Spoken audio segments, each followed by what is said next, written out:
Now, I've been training and working in calisthenics for over 11 years now, and there's no denying it, it's been life-changing. But today I'm going to take you through the main things that I wish I knew before I started calisthenics. So I started calisthenics when I was 37 and I'm now 48. In that time I've achieved some really cool skills.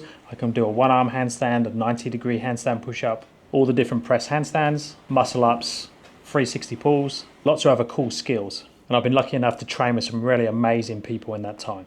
Both the people that I've learnt from and the people that I've taught skills to. It's totally changed how I approach fitness, mobility and health, especially as I get older. So there's no denying it, it's been life-changing for me. But I think the biggest thing for me is working towards skills and having that as the main focus instead of being about how you look or how much kilos I could lift. But when it comes to time, you 100% need to know that skills, especially the biggies, like a one-arm handstand, press handstand, 60 seconds balance, handstand push up, muscle up, etc., all take way more time than you expect. And if I'd said something like 6 months to 3 years to get that, now obviously someone might walk in who already is very strong and they can bang out a muscle up on their first go. But in reality, for most people, these sort of things are gonna take lots and lots of time. And not only time to get the skill, but you also need to dedicate lots of time in your week for the training sessions. And you're normally looking at around 5 to 7 sessions per week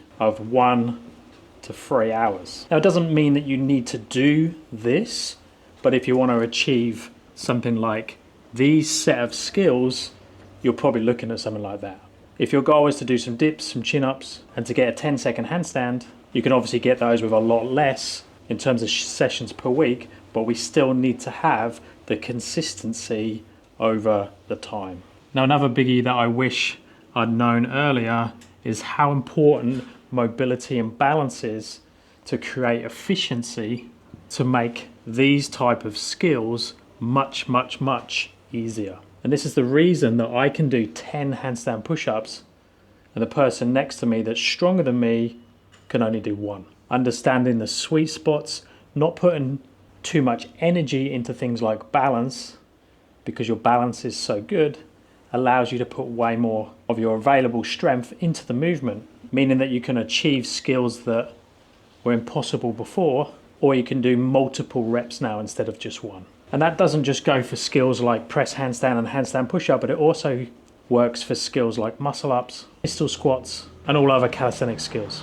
Next, let's talk about how restrictive calisthenics is. I would love to do BJJ, rock climbing, kite surfing, ollie lifting, CrossFit, and lots of other things. However, because I'm following this, it does mean that I have very little time for other things. Not only hours in the day, but also I'd be worried I'd get injured or I'm going to be sore from this, which is going to mean I can't do my sessions for these.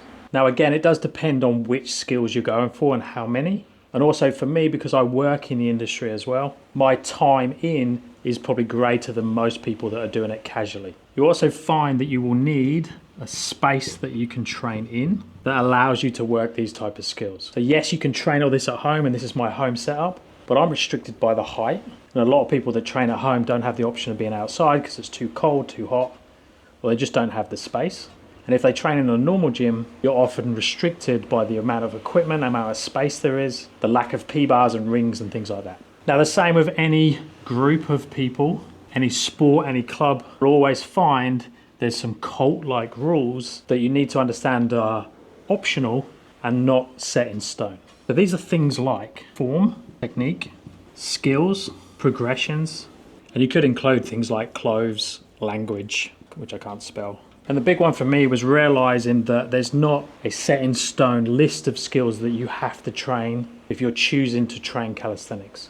So if you're only interested in handstand push-ups and pistol squats, and you have no interest in muscle-ups and front levers, you should only train handstand push-ups and pistol squats.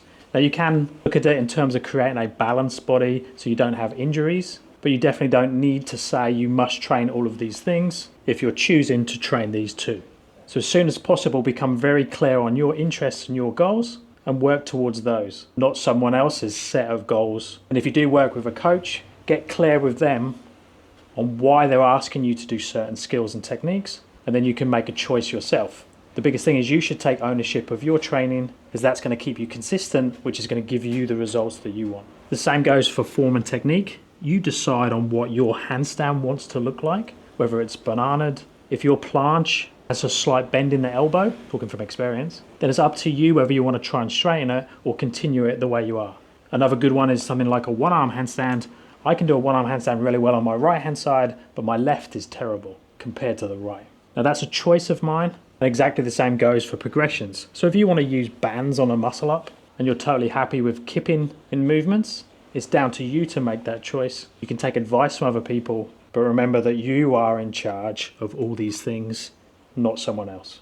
And then a big one for me was knowing that you can make a business out of calisthenics. A cool conversation I often have with people or other parents at the school, and they ask you what you do for a living, and I say, I teach handstands and I make a living working from home. People look at me like I'm crazy. But if you have enough passion, you put enough time and effort in, you can make a business from nearly anything. So a little bit different video today. Let me know your thoughts down in the comments below. Would really appreciate a thumbs up and subscribe to the channel if you're not. If you're after help with your training, check out my website, www.paultwyman.com.au, and I'll speak to you in the next one. Thanks, guys.